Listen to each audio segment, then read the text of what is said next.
Weed. It's so good to see you all, and it's kind of like a weird blast to the past for me.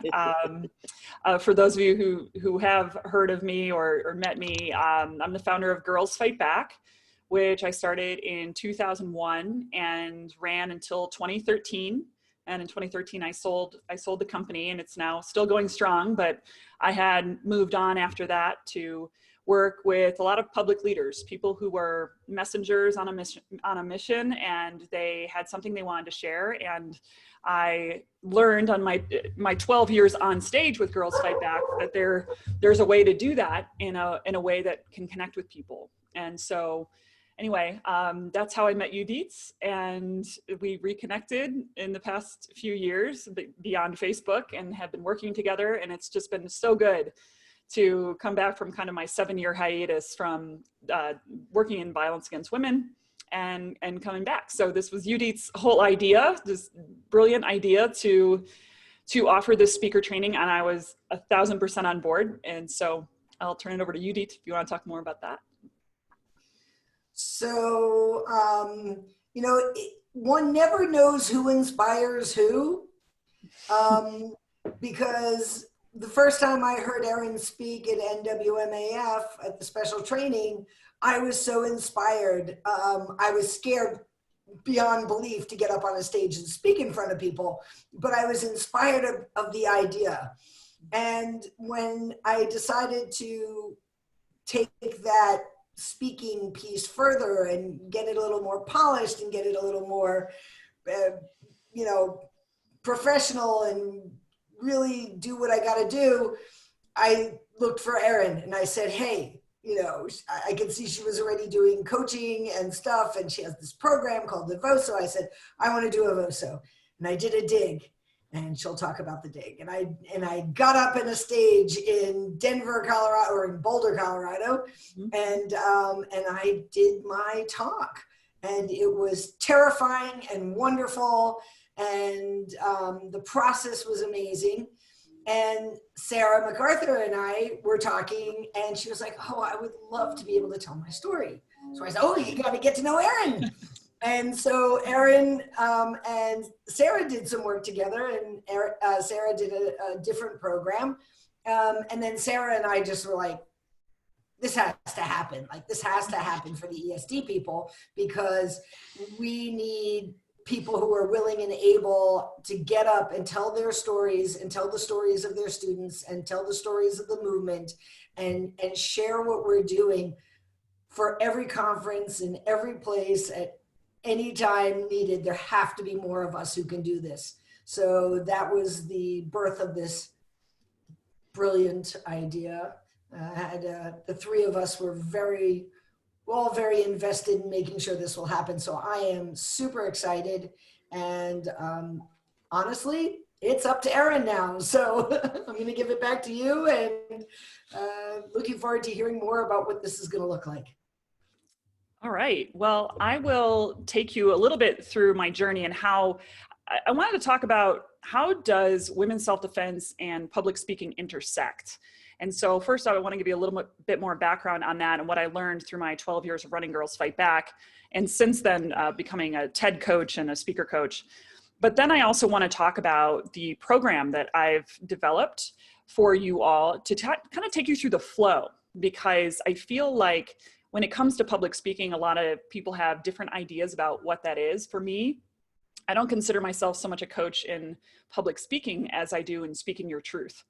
And those to me are two very different things. And those are things that I had to learn on a stage. And so, so maybe after I go through the content of the program, I'd love to maybe turn it over to maybe Sarah or someone who knows more of the logistics about how it's going to run. And then maybe we can do Q&A or something like that. So I'll begin by sharing a little bit of background on Girls Fight Back. And for those of you who don't know what Girls Fight Back is, it is a women's safety and self-defense seminar production company. So we decided to focus on getting into specifically high schools and colleges across the world and giving live seminars, assemblies essentially, to girls focusing on the ages of about 16 to 22. which, as you all know, is just a pretty high risk group for all sorts of things. And so the reason we decided to focus on that was because when I started Girls Fight Back, I was wildly unqualified to do the more hands-on stuff. And to just share with you my personal story, I never had any intention whatsoever of starting a company called Girls Fight Back. I really was pulled to it from a personal loss and tragedy, which I know many of you have experienced working in this industry. But basically, I went to Eastern Illinois University for college, and that's in the middle of a cornfield in the middle of nowhere in Illinois. And after I graduated, I wanted to be a TV producer. So I moved to New York City.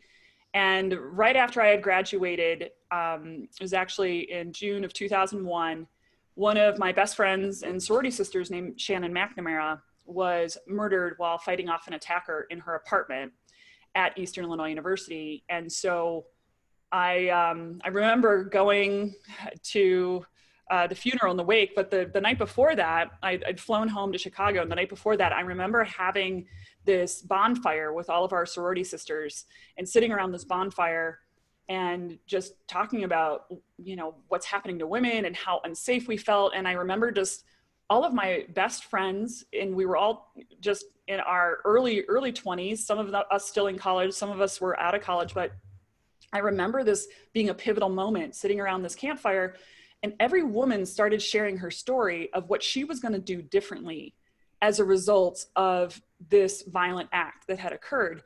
And they weren't necessarily proactive things that we were going to do differently. They were inhibitive things that we were going to do differently. And I started hearing my best friends say things like, you know what, I was going to backpack Europe, but after this has happened, I mean, that just isn't a safe thing for a woman to travel alone. Or I've been living with this guy and he's kind of a jerk, but I'm so afraid to sleep alone at night that I'm just going to stay in the relationship. And for hours, I just sat and listened to all of my sorority sisters talking about this. And there was something that was bubbling up in me, just kind of like an intolerance or this is unacceptable kind of feeling. And so I remember thinking, we've got to do something about the fact that women are making choices stemming from fear. Because for me, the ultimate violation for me in that is that if we're making choices stemming from fear, that means that we're not living authentic lives. And I'm very driven by authenticity. In fact, that drives pretty much everything that I do is truth and authenticity and the permission to show up as who you are and being the bright, shiny light that each and every one of you on this call are. And so that's what drives me. And I saw a bunch of dim lights around this campfire that night. And that was just absolutely unacceptable to me.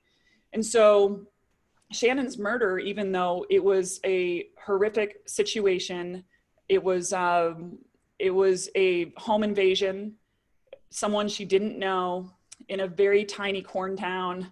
And it rocked all of us, but it made me want to do something. So what came out of that, the timing was actually interesting. So that was June of 2001. I was living in New York. And so I came back after the wake and the funeral, having had this kind of awakening around what's happening to women and feeling the feeling of I need to do something about this.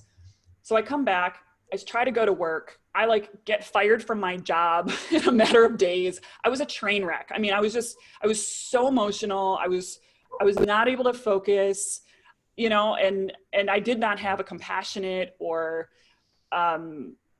personable boss or team or anything. It's kind of the TV production world in New York. And so I found myself just no job. My friend had just been murdered. I was like having one of those Oprah aha moments, you know, of just, I got to do something. Well, 90 days after Shannon was murdered, 9/11 happened. And at the time I was working as a temp and I was commuting to the World Trade Center every single day. And so I was like I was wrecked. I was wrecked and I was rocked. And I was so called to do something. And I know I'm sharing this story just because I know you all have a story too around what led you to this place. And the reason I'm telling it to you is because I believe people need to hear it. Because when people hear your story and your journey and your why, they can get on the train that you are driving them to. And so basically after 9/11, I ended up going my first conference or first self-defense training I ever went to was actually OSDA at the time. Is OSDA even around anymore? American Women's Self-Defense Association? Is that gone? Okay. All right, well, yeah, history lesson, I guess.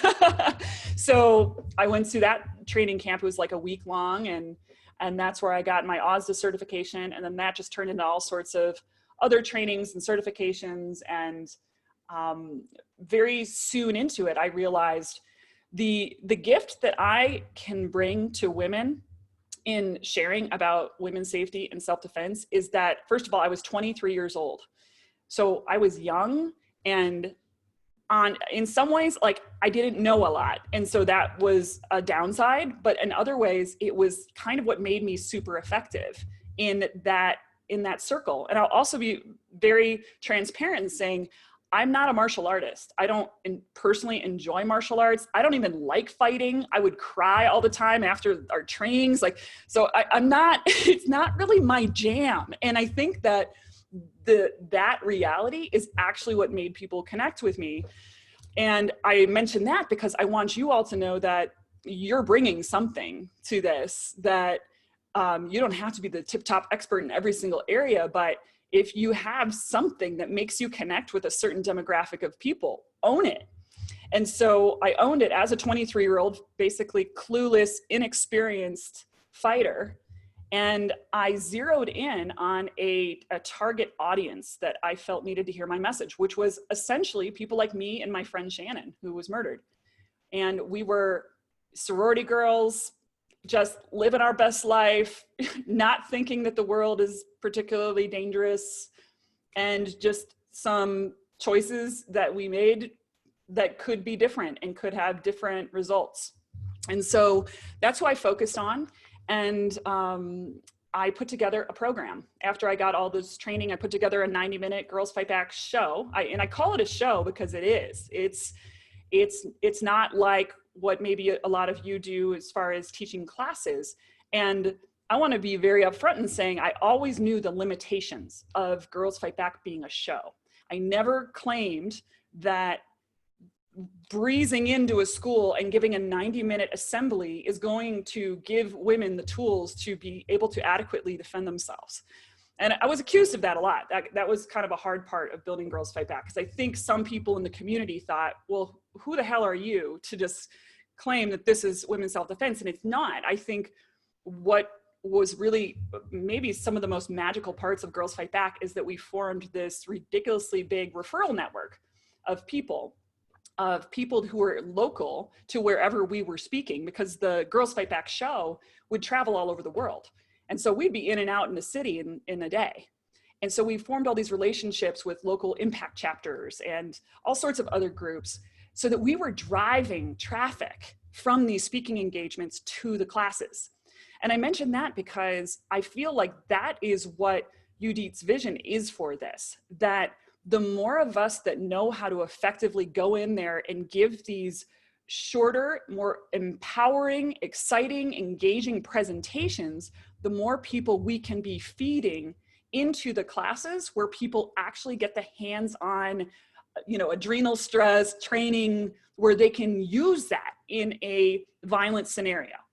And what I learned from that is that sometimes, even though we all in here know that this is the kind of training that people need to really save their lives in these confrontations, we've got to build these little bridges to get people sometimes to a more full contact kind of experience. And so by speaking, we're able to do that. So what we did with Girls Fight Back is we specifically made the show as short as possible. We made it as zero contact as possible. We actually had people trying out the moves sometimes in a big auditorium with 3,000 people in there, but they're doing the moves in the air. And we knew that wasn't going to work in the sense that they were going to go and use that in the real world, but it was a tiny bridge that got them more confident to maybe take a more intensive seminar, maybe just a 3-hour afternoon seminar. And then maybe that would turn into a 20-hour course. And so giving people these tiny bridges is something that I feel presentations can achieve. So what we did at Girls Fight Back is we basically went on these speaking tours, essentially, and we actually branded them like a band going on tour.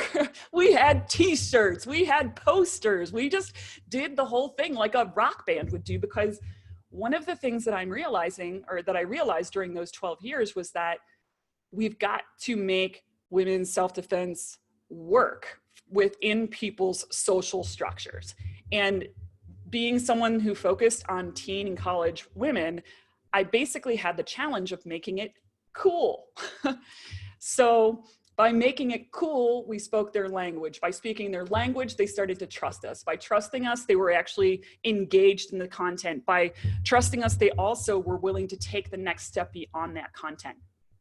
So none of this really would have been possible had I not harnessed my weaknesses of what I didn't know, of the training I didn't have, of the years I didn't have under my belt, because that's just kind of a testimony for, we got to be who we are, and we got to bring to this what we got. And every single person has a story and has a lesson and a truth in that. And I truly believe if you all were to take yours and develop a short, I call it a slinky speech. And slinky speech is a term that I made up. It's not like real. It's just like a term where you have this core talk, and the talk has a beginning, a middle, and the end. But just like a slinky, you're not moving the coils around, you know, that's not going to work. You can't rearrange it, but you can make it longer. You can make it shorter. It can be highly malleable depending on the crowd that you're talking in front of. And so I've developed the program that we've created for you all to give you your slinky speech. Because without my slinky speech, on the road for 12 years, some years I would be on the road 250 days a year. Speaking, doing media interviews, writing books, magazine columns. My life was insane and unsustainable. But we made a lot of impact, but I never could have done it if I didn't have my core message locked into a talk. Because on any given day during my time running that organization, I mean, I would get up at 4 a.m, we'd be taking flights, I'd get off the plane, I'd do a pro bono gig at an inner city school, which had to be 37 minutes because it's a high school period, and you know how the bell rings and they all just scatter. So I had to make sure that the entire Girls Fight Back message, which is normally 90 minutes, would fit into their 37-minute period so that it didn't have this abrupt ending. And then I'd go shower, and then I'd go to a college, and we'd do a full price gig that was more longer, and I had more freedom on the time. And so I was able to stretch it out. Again, none of this would have been possible without a slinky speech. And then right after, I'm sure you all have maybe had the experience of maybe a media crew showing up, like a TV crew or a podcaster or somebody showing up to one of your events. Well, guess what? The slinky speech also applies in those scenarios, where they start asking you all the questions that require kind of an introduction. It requires the meat of what you believe and what you're teaching, and some action steps of what you want people to do. The slinky speech applies even in a 3-minute segment. And so, so that's kind of where I learned the importance of having epic clarity of your truth, of your message, and putting it into a slinky so that you can take that thing out of your pocket at any moment and be able to perform with integrity and authenticity and clarity. Because when you do that, you come off as confident. And when you come off as confident, people are connecting with you because you're so clear, and clarity is contagious. So that's kind of how I developed this program. And so after 12 years of doing that, I ended up selling the company to Kirkland Productions in California, and they're still doing shows, and they're still at high schools and colleges across the world. And by the way, they're still incredible allies of everybody in the women's self-defense world, especially ESD as like a next step for after Girls Fight Back programs. So if you haven't ever heard of them, check them out at girlsfightback.com. But what I would love to do is talk to you a little bit about the content of the program. I just wanted to pause though, if anybody has any questions about my story. I'm pretty much an open book, so you don't have to, you can ask me anything from personal or business questions.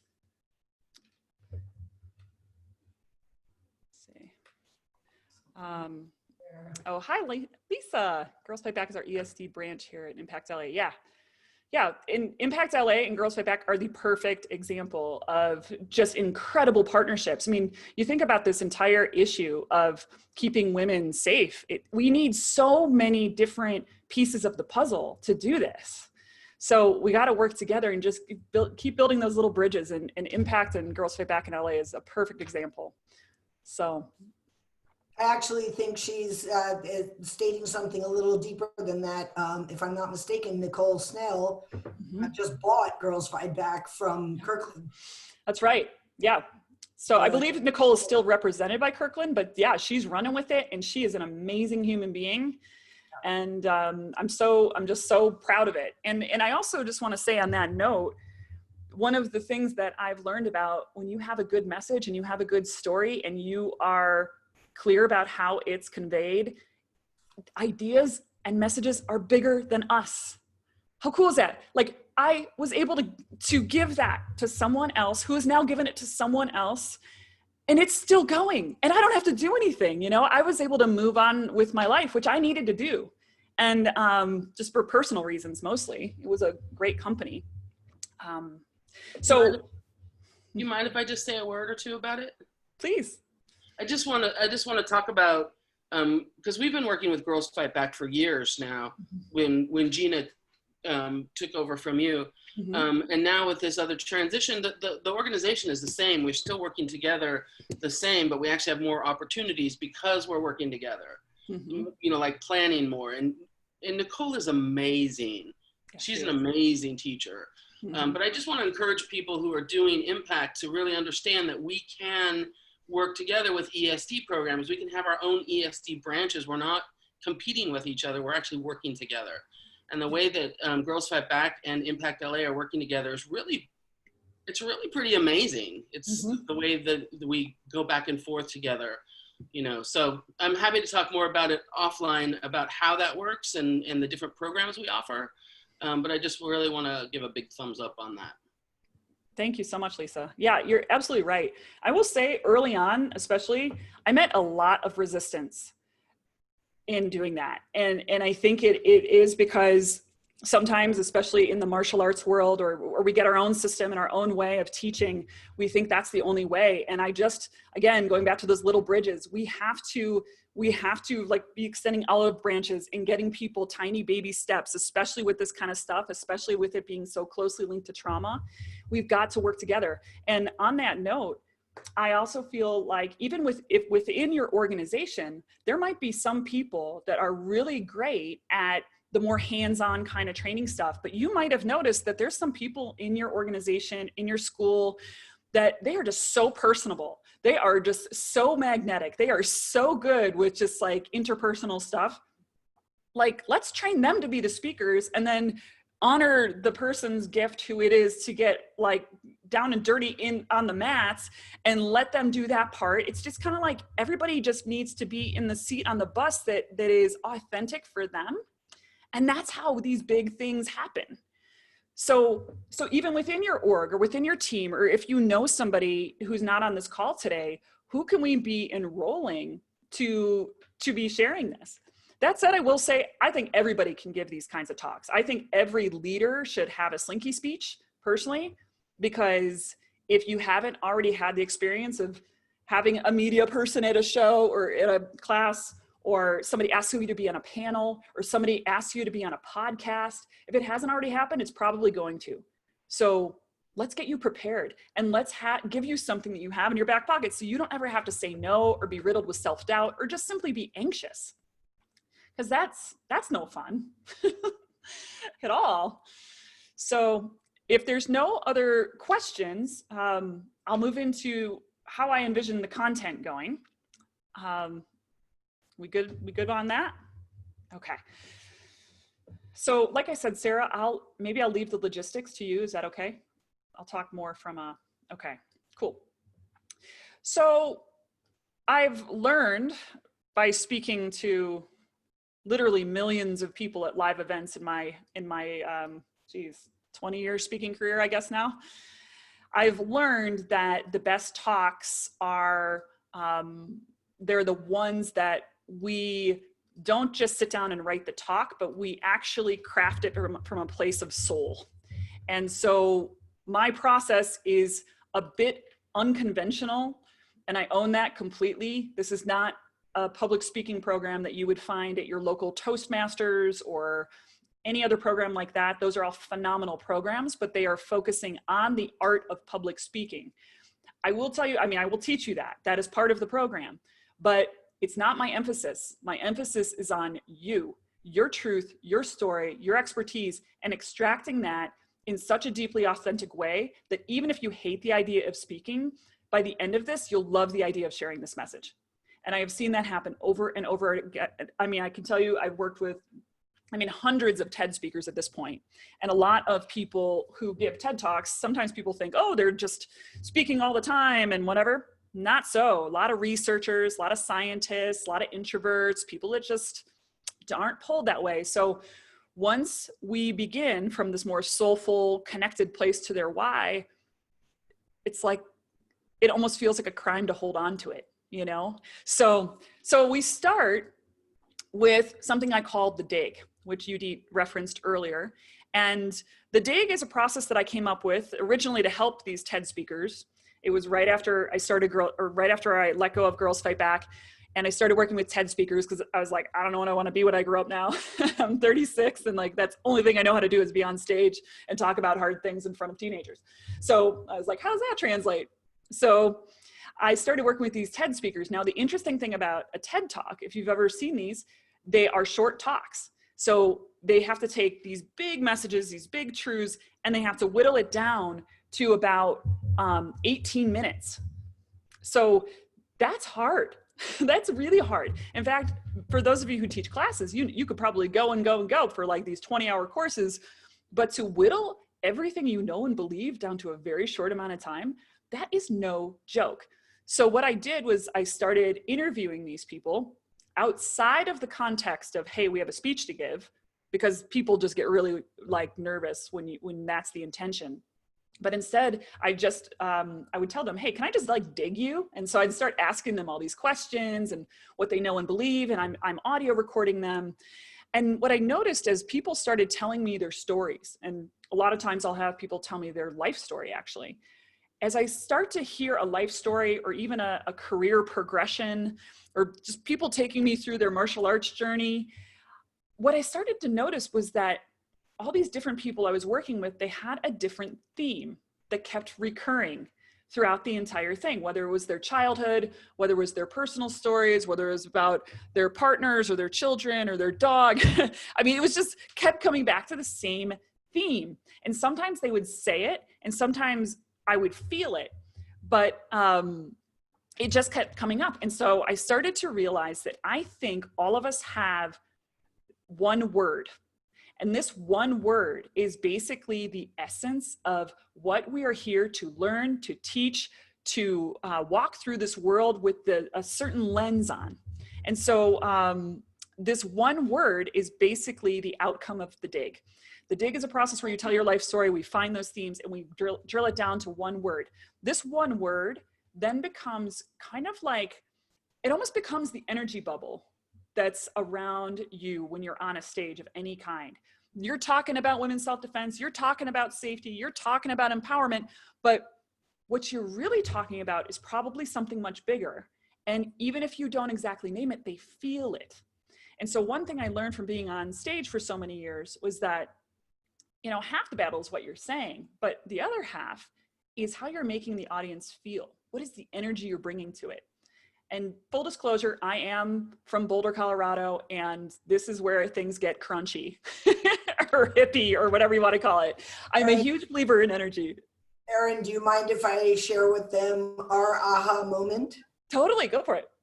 So while we were doing our dig, and Erin does this with like 3 million Post-its. So before you start your digs, it's worth investing money in the company that in 3M, because you're going to go through, like, their stock's going to go up just because of the amount of Post-its you're going to use. But she, all of a sudden, she just stopped and she said, Yehudit, you say the word responsible, but it's not the way you mean it. Like, you don't mean that people are responsible for violence, but that you want them to be able to respond. You want them to be response able. And we both sat with that for like, wow, like, wow, yes, that's it. That's what we had to find in this. We had to find that little nugget of, it's not about protecting yourself. It's about the right to be able to respond. Mm-hmm.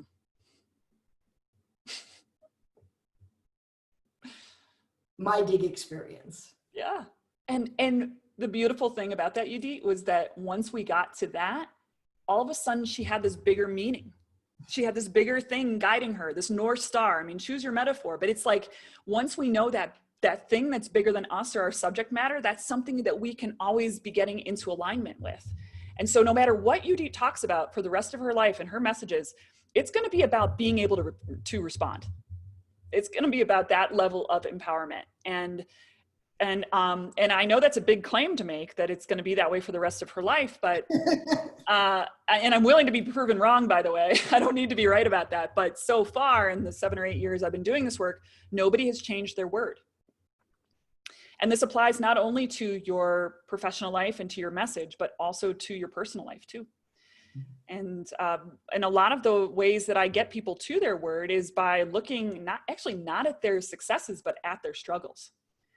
So if you think about the things that maybe you have a theme in your life of just that, maybe you have the same fight with your partner over and over again about something, or something that just stresses you out all the time, it's probably because it's around your word.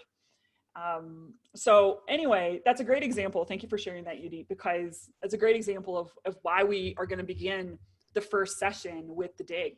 And I'm going to teach you all how to do the dig. We're also, Sarah will handle logistics, but I have learned that speaking is a team sport, and frankly, just doing the work together is more fun. So we do intend that for those of you that are in time zones that can be on the calls live, that we will be pairing you up to actually do this work together. So the first session, and I should say there's going to be about 7 sessions. So there is a very methodical progression of the trip we're going to be taking you on. So we'll start there. We're just going to be digging your why. Everybody will get their one word and know why am I teaching women self-defense? Is it about freedom? Is it about authenticity? Is it about nurture?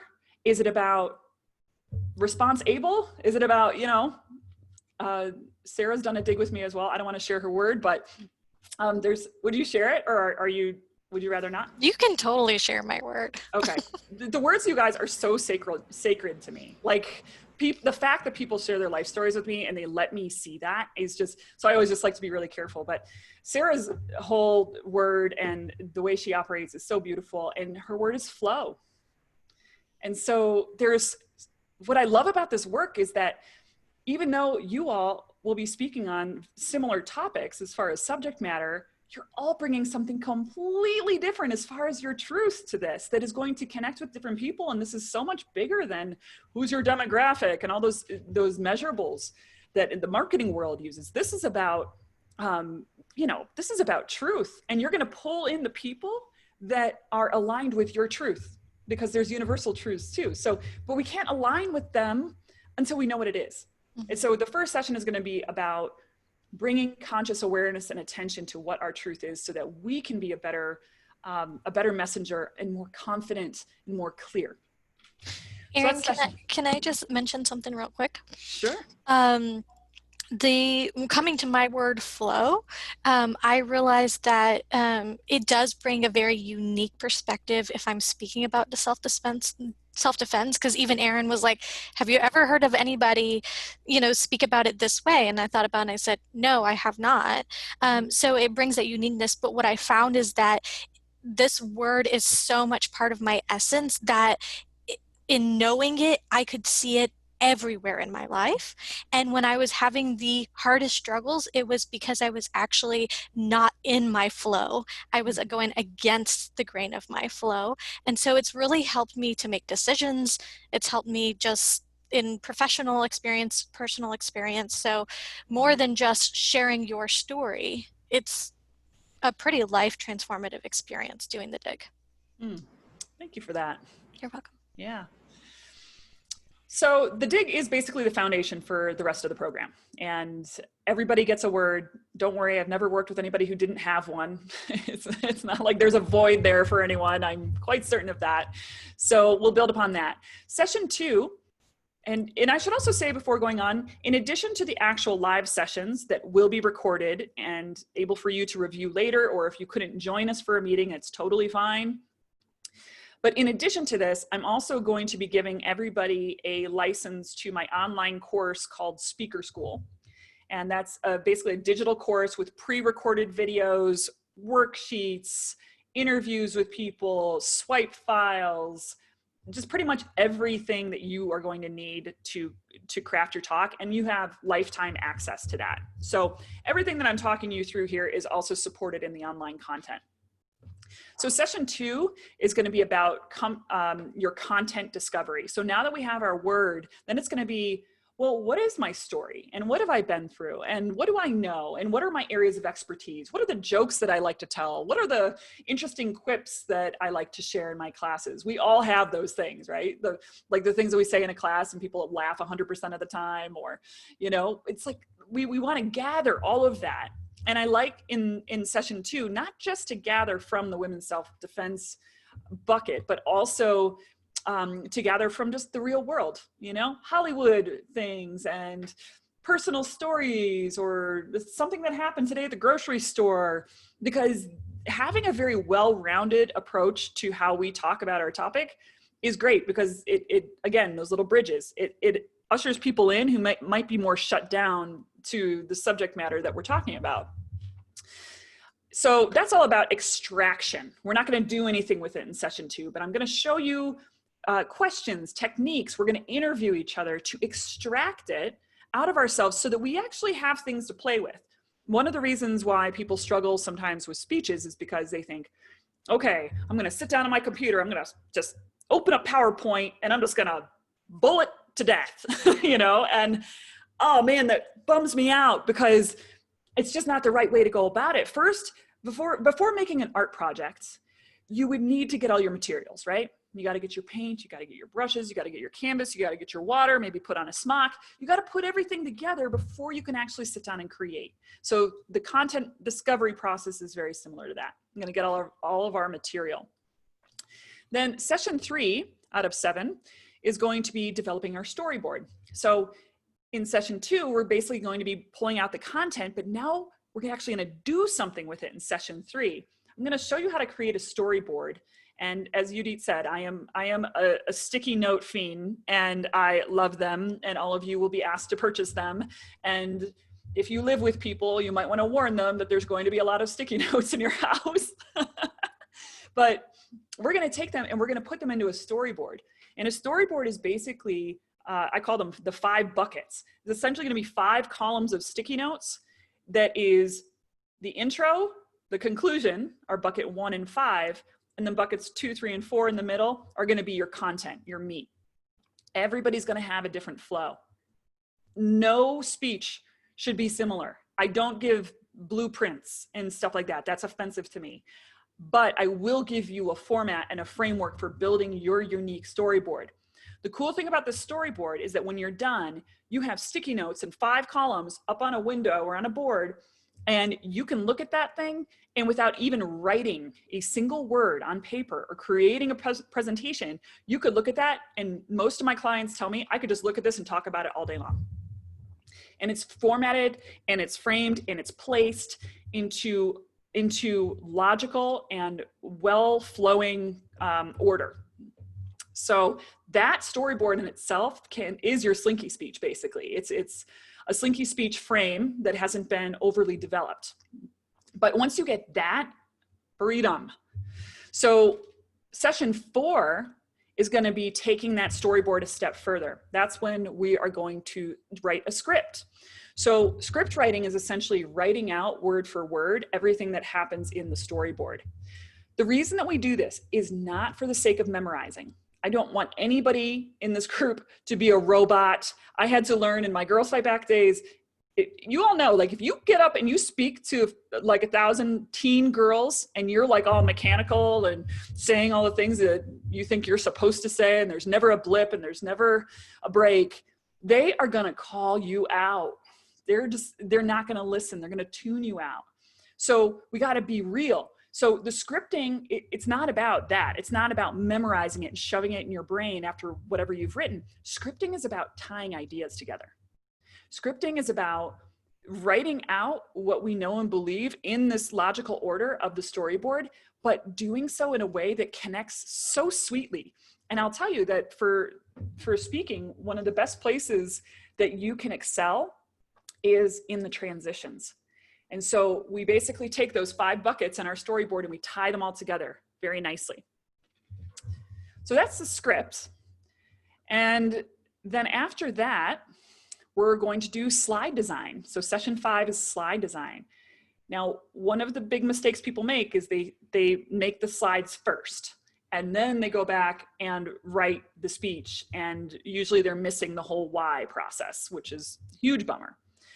So we save the slides after the script is done because we want the slides to complement your words versus the other way around. If you're speaking in any capacity, I don't care, by the way, if you're speaking to 5 people, I consider that a speaking engagement. If you are in that position, I want them first and foremost to look at you, to be connecting with you, and any visuals that you might have to be complimenting you. It's visuals and slides. They can be a punchline. They can be an infographic. They can be a trust builder. They can be something to further explain something.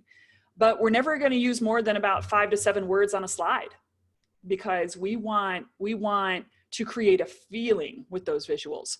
And also visuals, I mean, we'll focus on slide design, but visuals can be other things too. They can be things that you hold up and little props, or, you know, if there's going to be something that you're using later on in the program, if it's more in depth, you can be showing them. So we'll show you exactly how to do slide design. And Yehudit had some beautiful slides. She worked with one of my slide designers. And so we're going to give you a lot of examples. We're also going to give you swipe files. So basically what that means is I'm giving you pre-made slides included in your speaker school that all you have to do is tweak it to be yours. Put in your picture, put in your colors, whatever, but they're already pre-designed. So that's pretty rad.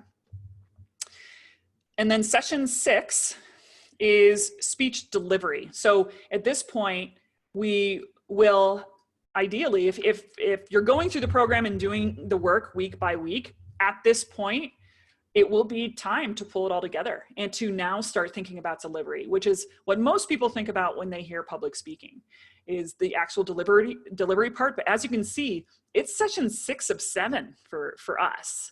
Because after you've created something that is in your truth and you love, and you've gone through all of these very intentional emotions that we're going to take you through, by that point, the delivery is not that hard. It's yours already. You've claimed it.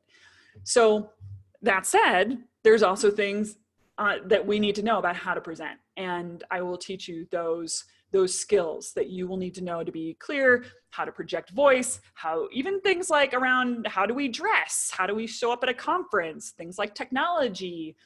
There are things we need to know. Where do you put your hands, right? there are things we will cover on that. And then finally, well, then what we have is the presentations will happen. And maybe I'll let Sarah or Yehudit talk about that piece. So basically the goal is for you to actually give a presentation online, of course. And then after those presentations happen, we're going to do a closing session. And this is when we're going to talk about how do we deploy this? You all have gone through all the work to create this thing and you've delivered this thing by that point. How do we get this out to the world? How do we get you all to be speaking at conferences? How do we get you all to be speaking at schools, to be giving online presentations during this COVID time? How do we get this that's in here out there? And so that's what the final session is going to be about. And we're even going to get into the nitty gritty of, you know, how do we write proposals to even get accepted to speak at conferences? How do, Yehudit's great at getting grants and the ESD team is great at that. So how do we get the money so that we can be doing more of this. So anyway, that's it for the content. I'm happy to answer any questions, but I might just turn it over to Yehudit or Sarah to talk about logistics. Sarah's going to take over on the logistics piece. Yes. Okay, so I was already planning on taking the course, but that was so awesome that I'm like, ooh, sign me up. Oh wait, I don't need convincing, but you convinced me anyways. So some of the logistics is that this is a 9-week period that this will take, though there are 7 sessions. I'll explain that in just a minute. Each class will be 90 minutes. And they will be live classes, but they will be recorded. So if you're in a time zone that isn't feasible for what we've picked, trying to be the most inclusive, you can do this sort of on your own. You won't get the sort of the live portion of it, but you can do the course still through the recordings. Also, if there are multiple people in that time zone that wanting to do this, we'll likely team you up if you want, so that you can do the program together with other people in your time zone. So we wanted to make it accessible to all, so we've got that worked out. It will be through Zoom. And 9 weeks, 7 sessions, 90 minutes. It will be starting July 22nd. And it will be at 12 p.m. Eastern Standard Time, so same time this started here today.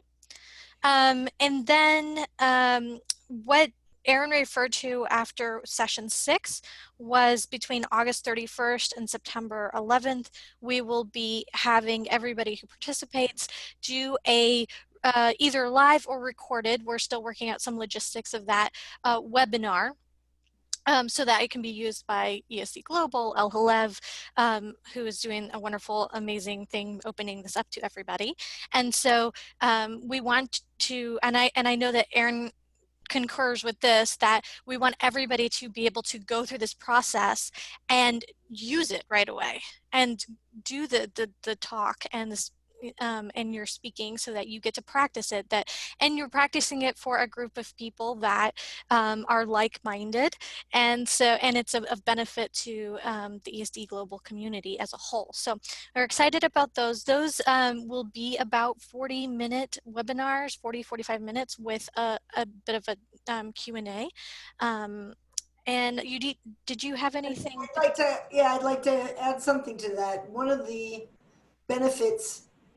added benefits of doing it in the supportive community that you're going to build during the process of doing the course is that you're going to get a recording of this that you can then take highlights from to build your speaker's profile. So you'll already have something that you will then be able to use and say, oh, well, I did a webinar and here are, 6 different 30-second pieces or 1-minute pieces that you can hear me talking my truth, that you will then be able to use when you set up your speaker's platform, profile, page, whatever you want it to be.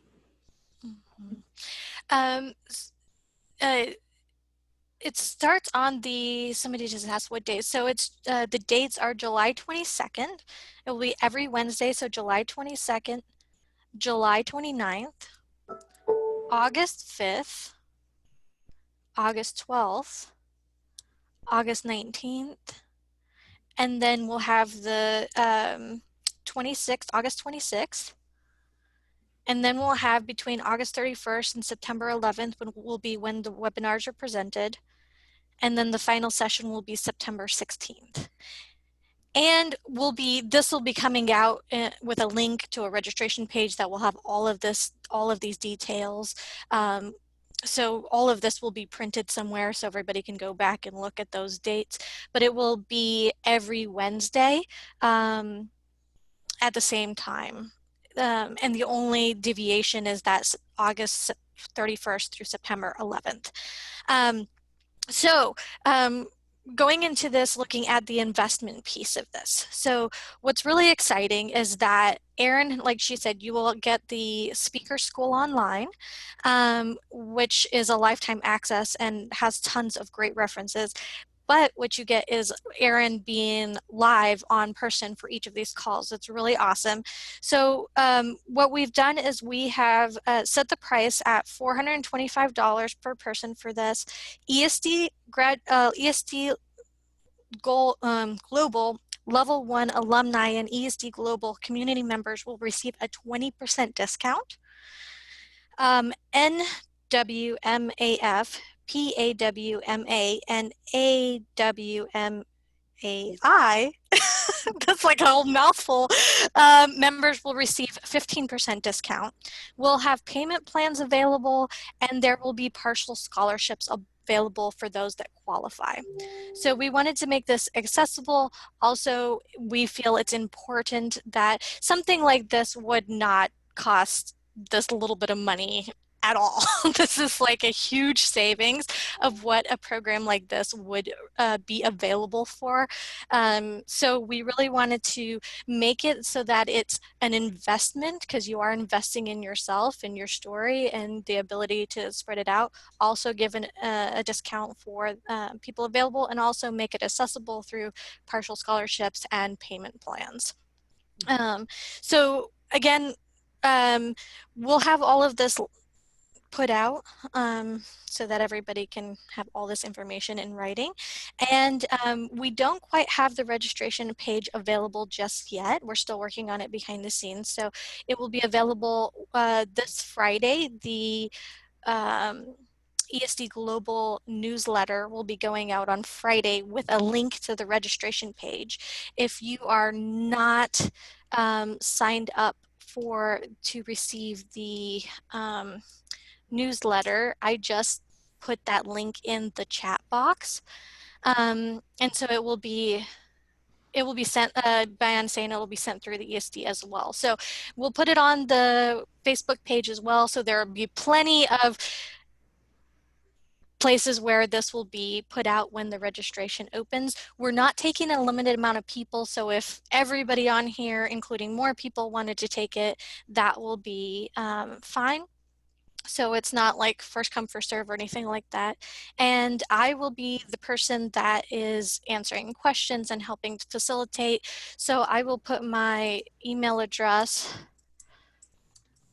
in the chat box.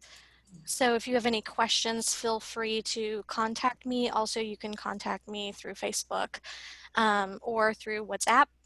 So I'm happy to answer any questions, or if you have any concerns because of time zones, I'm sure we can figure something else out.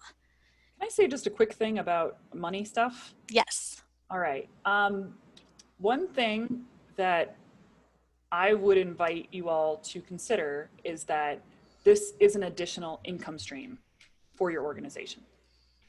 And if giving presentations themselves aren't income generating, they most certainly will be generating incoming leads to whatever you are doing that generates income. And I know that I've worked in the just good cause space for basically my whole adult life. And I know this is the thing that a lot of people don't want to talk about, but we need to be able to pay our bills and fund our organizations and make some money by sharing what we know and believe with the world, and leaving people better than we found them is one of the best offerings and services we can give. And I feel like we need to, as causes, as good things that are happening in the world, I think we need to be unapologetic about that fact. And so the final session that we're going to do, part of mine and Yehudit's intentions are that we want to teach you how to add this to your business financially. And I will tell you everything in that session that Girls Fight Back did to do that, because that's the only thing we offered.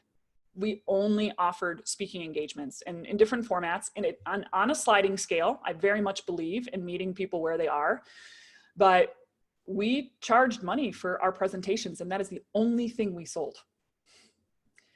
So we are dreaming about setting up a speakers bureau that's ESD, ESD Global Speakers Bureau, where people can look to us for recommendations for speakers.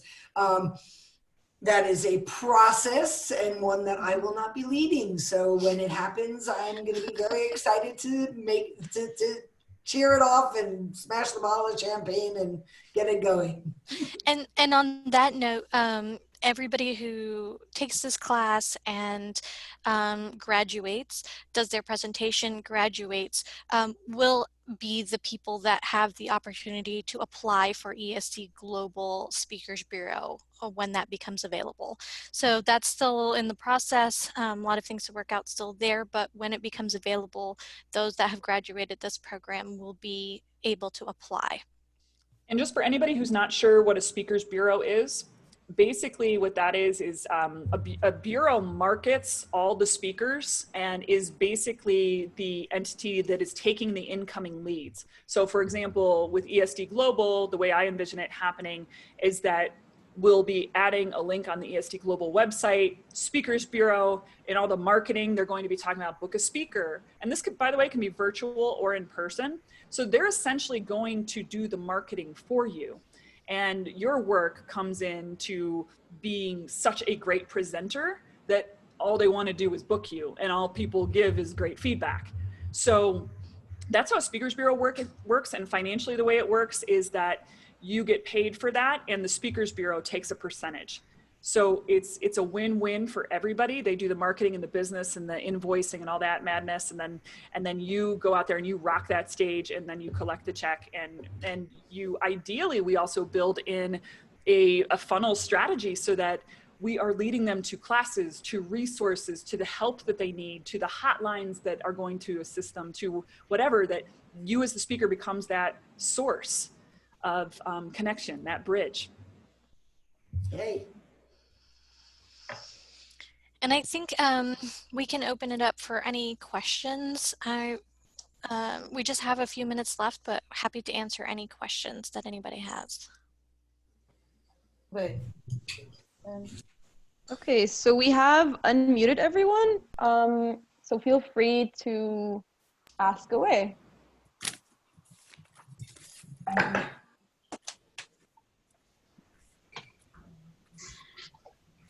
No questions. We're good to go. We answered all the questions. All clear, all clear. Everybody excited? Oh yeah. Absolutely. Yep. Very excited. It's a lot of information to take in. Yes. Yes. It's true. I want to say that Bob Martin convinced me to work with Erin Weed a couple years ago, and then I never got back to that because, life. So I'm excited. And also I'm like, I've been doing this for 35 years. Do I really need to work on this? And as I'm listening, I'm like, yes, I absolutely do need to work on this. And I taught public speaking at university level for years, and I'm like, I need to know more. So I'm really excited about this. And thank you so much for offering this to all of us. Yeah, thank you, Lisa. And I will also say, just being on stage for 12 years straight, one of the interesting things about my perspective was that I actually saw the audience shifting. What was great public speaking in 2001 was not great public speaking in 2009, and is not great public speaking today. And the number one thing that I'm seeing is that people are craving more and more authenticity. And one of the things that I blame for that actually is the onset of reality television. Like when that hit, that's when everything shifted for me, because that was probably like 2003, 2004. And I really started seeing a difference in what audiences wanted. So, and now we have social media and all sorts of other very transparent things. So not to say that if you're a speaker, you have to like put it all out there, but I do think we have to show up differently than just being a good orator. So, yeah. Okay. So just a final reminder that we will be sending the information about the course, about registration, the dates, all the information will be put together in an email, as well as our website. So you will be able to find it there, and we will share these links to social media as well. In case you have any questions, you can just message us and let us know. Erin, thank you so much. Thank you. You're so welcome. Thank you all for sharing your time with me today. I appreciate it. Thank you very Thanks, Erin. much. It was great seeing